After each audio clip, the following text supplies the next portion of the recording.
bidang peningkatan kapasitas DLHK, Dinas Lingkungan Hidup dan Kehutanan Kota Kendari ini ada tiga tugas pokok yang terbagi dalam 3 seksi. Yang pertama, seksi peningkatan kapasitas. Di dalam seksi peningkatan kapasitas di sini kita ada program unggulan, yaitu program Adiwiyata untuk menuju sekolah yang ramah lingkungan.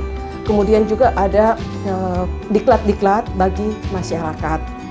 Kemudian ada seksi pemantauan kualitas lingkungan, meliputi memantau kualitas lingkungan, dalam hal ini ambien, udara ambien, kemudian sungai, juga tanah.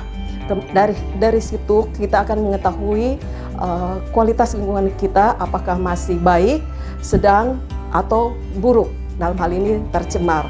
Kemudian ada seksi satu lagi, seksi pengawasan penaatan lingkungan hidup.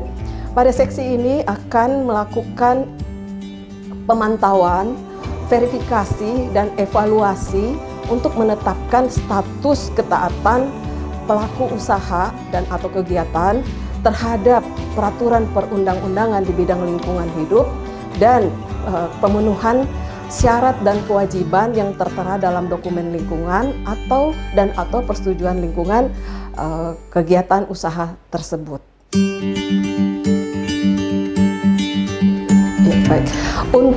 Untuk program Adiwiyata, pencapaian kita pada tahun 2021 kemarin itu ada 1 sekolah yang mencapai Adiwiyata Mandiri atau itu grade tertinggi, karena ada 4 grade, yaitu grade Sekolah Adiwiyata Kota, Sekolah Adiwiyata Provinsi, Sekolah Adiwiyata Nasional, dan Sekolah Adiwiyata Mandiri untuk yang paling grade tertinggi. Nah, untuk tahun ini kita ada 1 sekolah Adiwiyata Mandiri, yaitu SMP 4 Kendari.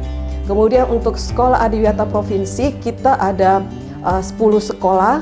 Demikian pula untuk sekolah Adiwiyata Kota kita ada 10 sekolah untuk pencapaian 2021.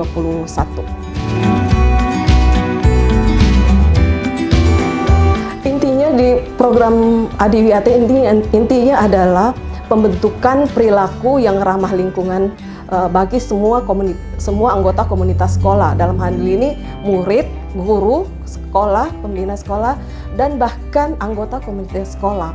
Termasuk dalam hal ini adalah masyarakat di sekitar lingkungan sekolah, misalnya pengelola kantin atau masyarakat di sekitar sekolah tersebut. Diharapkan ada keterlibatan dalam membangun perilaku yang ramah lingkungan. Dan ini bukan proses yang seperti pesta semalam yang disiapkan semalam bahannya, tetapi memang proses dalam 1 tahun itu dilihat perkembangannya seperti apa programnya. Bukan persiapan seperti persiapan pameran, persiapan pesta atau membangun tenda-tenda yang cantik, tetapi memang membangun perilaku. Memang ada proses di situ, dan prosesnya harus dibuktikan dengan portofolionya, dokumen-dokumen administrasinya, foto-foto dokumentasinya. Pembinaan yang kita lakukan selama ini 2 tahun terakhir adalah melalui kunjungan lapangan, kemudian asistensi pengisian kuesioner. Nah, kuesioner ini untuk memantau, mengevaluasi perkembangan program Adiwiyata yang dijalankan oleh sekolah, sekaligus sebenarnya ini adalah arahan petunjuk teknis. Jadi sekolah dengan melihat kuesioner tersebut, sekolah tidak perlu lagi berpikir apa yang mesti kita lakukan. Sebenarnya itu kuesioner itu sekaligus semacam petunjuk teknis apa yang harus dilakukan, tinggal dicek sudah dilaksanakan apa belum. Jadi kami menyebarkan kuesioner ke semua sekolah tanpa kecuali, itu sekaligus mengecek apa ya sih yang sudah kita lakukan, apa yang belum, kemudian dilaksanakan. Jadi sekolah tidak perlu pusing mencari bentuk-bentuk apa yang mesti dilakukan, apa yang mesti dilakukan. Itu sudah menjadi petunjuk teknis. Dalam situasi pandemi tentu kita pahami bahwa situasi pandemi ini melanda bukan cuma di Kota Kendari, nasional bahkan global, dunia semua. Dan ini ada rasionalisasi tentang metode penilaiannya. Sekali lagi kita kembali kepada bahwa tujuan dasar dari program Adiwiyata ini adalah pembentukan karakter. Pembentukan karakter karakter yang ada prosesnya. Prosesnya itu tercatat, terdokumentasi. Nah, proses ini yang dinilai. Nah, silakan sekolah-sekolah dapat melakukan penyusuan situasi pandemik yang tentu saja tatap muka semakin berkurang. Pembentukan karakter melalui pendidikan atau diklat kan dapat dilakukan melalui virtual dengan cara virtual atau hibrid. Hibrid artinya di lapangan itu dengan peserta terbatas, dengan tetap menggunakan prokes, menjaga jarak, mengatur jumlahnya, memakai masker. Jadi bisa metode hibrid maupun full virtual. Nah, ini pembentukan karakter kan dari pendidikan dan pembiasaan. Silahkan sekolah melakukan penyesuaian, rasionalisasi, karena ini memang bukan situasi Kota Kendari, nasional bahkan global.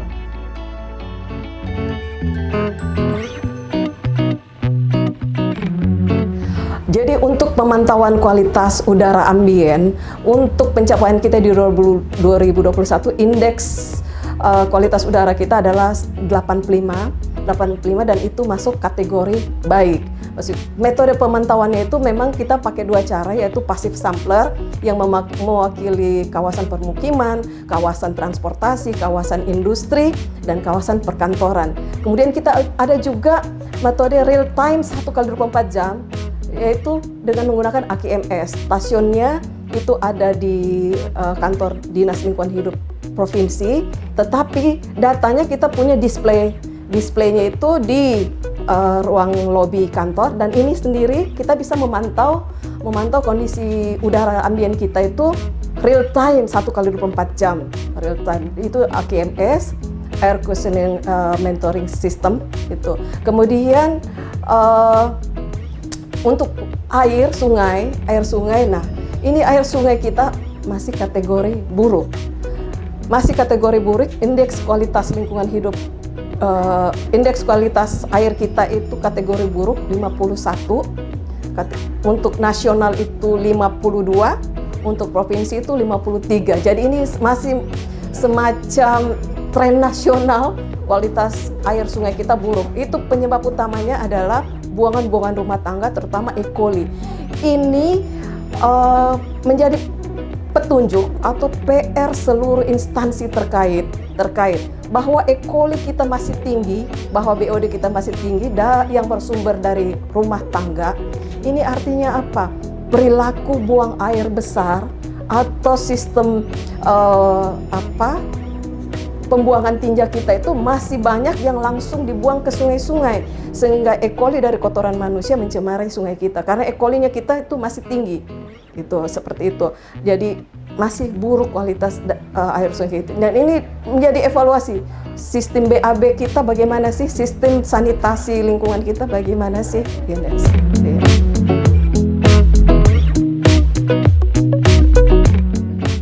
Nah, untuk seksi pengawasan penaatan itu bertugas atau memantau, mengevaluasi, kemudian memverifikasi baik secara reguler maupun insidentil. Ini misalnya karena ada pengaduan, maka kami harus turun memverifikasi kebenaran pengaduan tersebut dan selanjutnya menetapkan status ketaatan pelaku usaha dan atau kegiatan tersebut.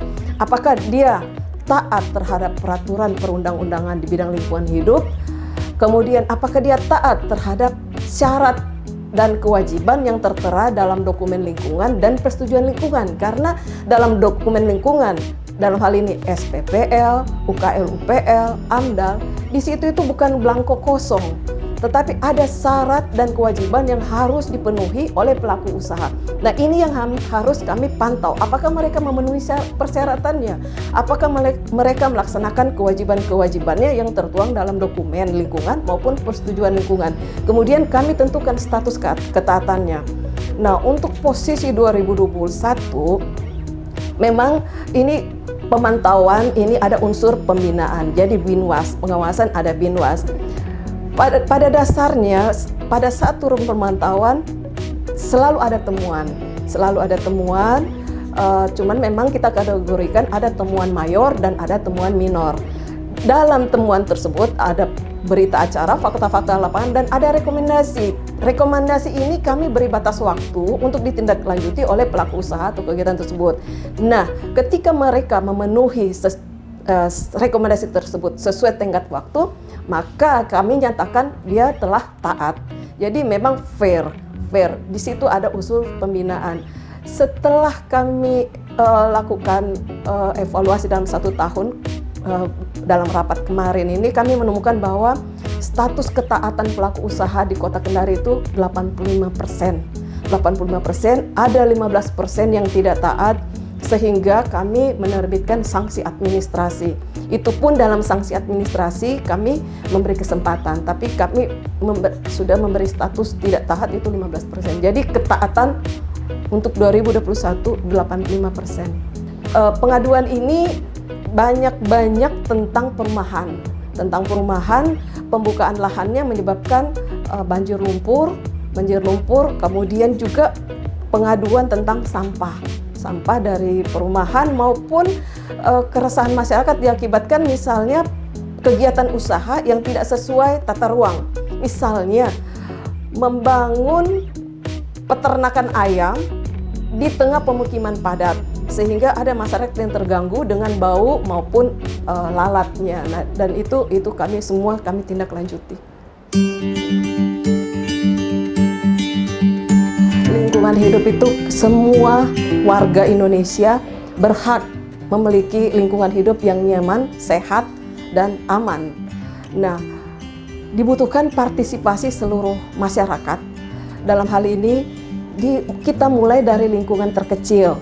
Lingkungan terkecil yaitu unit kerja masing-masing, apakah itu di unit pemerintah maupun unit swasta. Di unit masing-masing yaitu di sekolah masing-masing, di rumah masing-masing, dan seterusnya. Setelah unit terkecil terdekat dengan kita, barulah kita bisa berkontribusi atau berpartisipasi pada lingkungan yang lebih luas. Ada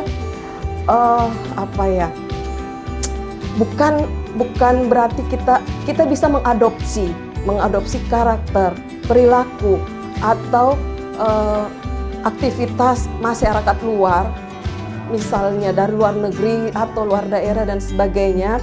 Tetapi jangan lupa dengan kearifan lokal. Sesungguhnya ada kearifan lokal yang sudah mulai ditinggalkan, sehingga kenyamanan kita, kalau saya melihatnya kenyamanan lingkungan kita turun, yaitu budaya orang-orang tua kita dulu. Ketika selesai sholat subuh itu sambil menjarang air untuk sarapan dan seterusnya, mereka membersihkan halamannya, menata halamannya.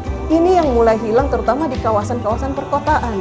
Bahkan ada kecenderungan unit-unitnya itu misalnya di lingkungannya atau di sekolahnya, di lingkungan terdekat dari sekolahnya itu dibersihkan oleh pemerintah. Pemerintah yang masih turun tangan. Padahal ada kearifan lokal kita coba digali lagi di kampung-kampung itu tuh masih kelihatan.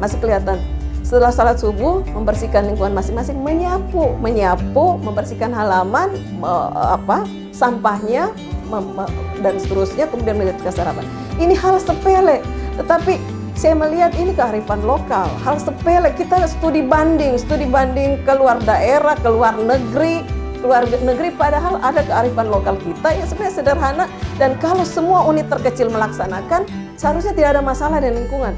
Masing-masing rumah, masing-masing sekolah, masing-masing kantor yang menjadi tanggung jawabnya, kalau semua melakukan ini, seharusnya ini kenyamanan lingkungan ada di mana-mana, ada di kantor kita, ada di rumah kita, di sekeliling kita, dan kalau semua melakukan ini, seharusnya tidak ada situasi yang kumuh, situasi yang semrawut seperti itu.